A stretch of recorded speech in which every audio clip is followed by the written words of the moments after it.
এই প্রথমবার রিয়েল ব্রাইডের ওপর মেকআপ করে আমাকে মেকআপটা মুছে ফেলতে হলো, আর কেন হলো সে পুরো ভিডিওটা তোমাদের সঙ্গে শেয়ার করতে চলে এলাম। লোকেশন রামপুরহাট, 25শে নভেম্বর আমার সেকেন্ড ব্রাইড ছিল। তো চলো তোমাদের সঙ্গে পুরো ভিডিওটা শেয়ার করি।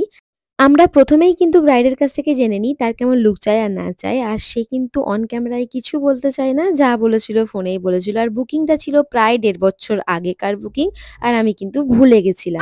আমি কিন্তু কিছু বলবো না। কেন বলবে না? না না না, আমার খুব লজ্জা লাগে। ওরে বাবা, তুমি ভিডিও করো কোনো ব্যাপার না, কিন্তু আমি কিছু বলবো না। আচ্ছা ঠিক আছে।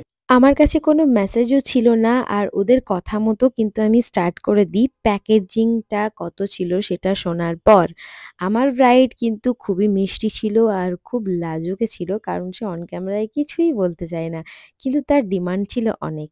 এবার বলি আমি মেকআপটা এই এত সুন্দরভাবে প্রিভেস করার পর মেকআপটা কেন মুছে দিয়েছিলাম, আর মুছতে আমি রীতিমতো বাধ্য হয়েছিলাম কেন।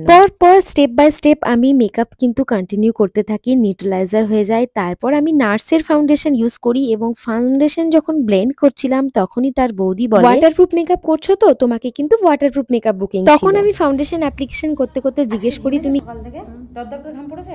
না, যখনই নাচ করছিলাম তখন খুব ঘেমে যাচ্ছিল। তারপরও বৌদি বলছে এ তো গরমে মেকআপ থাকেই না, তারপরে শীতেও মেকআপ থাকবে না, কারণ প্রচন্ড ঘামে।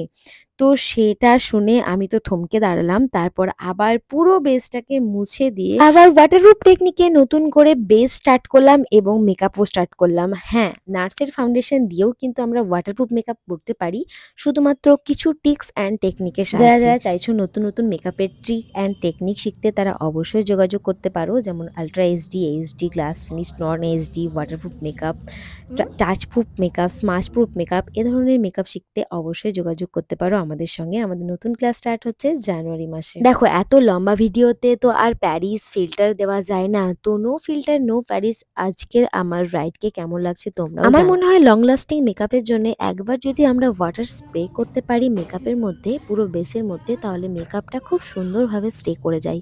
তো সেরকমভাবে আমি প্রত্যেকটা ব্রাইডকে করে থাকি, তো এটারও তাই করলাম। দেখো, কোনো রকম ভাবে ফাউন্ডেশন উঠছে না, কিন্তু এটা ছিল নার্সের ফাউন্ডেশন।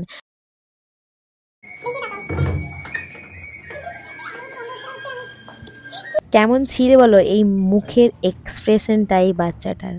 এদিকে আমি একে একে প্রায় সমস্ত কমপ্লিট করে ফেলেছি, আর ক্যামেরাম্যানের জন্য কিন্তু ফের আমাকে রিফিট করতে হলো গয়নাগুলো এবং ওড়নাটাও। যাই হোক, তোমরাও যদি এরকম সুন্দর সুন্দর লুক পেতে চাও আমার কাছ থেকে, তাহলে অবশ্যই আমার সঙ্গে যোগাযোগ করতে পারো 7407835100 নাম্বারে। আর আজকে আমার ব্রাইডকে কেমন লাগছে অবশ্যই জানাবে। ছোট বন্ধ করো, একটু হাসবে, একটু কাঁদবে। একটু কাঁদো, হাসতে পারবে না তো। তোমার পছন্দ হয়েছে তো? খুব ভালো, মানে তোমার আই মেকআপ, ফুল বেস মেকআপ সমস্ত কিছু ঠিক আছে তো? আচ্ছা, কিন্তু প্রথমে যেটা বলেছে সেটাই করেছে, মানে ও কিছু বলবে না। আমি জাস্ট জোর করে বলাতেই সে একদম এইটা বলেছে, এটাই আমার জন্য অনেক।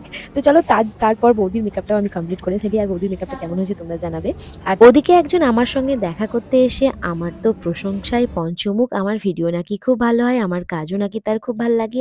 আর এটা ছিল তার গোলুমলু বাচ্চা, তার সঙ্গে আমরা অনেকক্ষণ মজা করলাম। মজা করার পর আমরা রাইডকে টাটা বলে বাড়ির উদ্দেশ্যে রওনা দিলাম। আর সেদিন ছিল 25শে নভেম্বর, আগেও বলেছি। আর দেখো কতটা কুয়াশা রাস্তায় আসার পথে। তখন রাত্রি মনে হয় 8টা বাজে, আর ওই 8টার সময় যদি রাস্তায় এরকম কুয়াশা হয়, ভাবা। এই ঠান্ডায় সবাই ভালো থেকো, সুস্থ থেকো। দেখা হচ্ছে নেক্সট কোনো ভিডিওতে। Tata, by.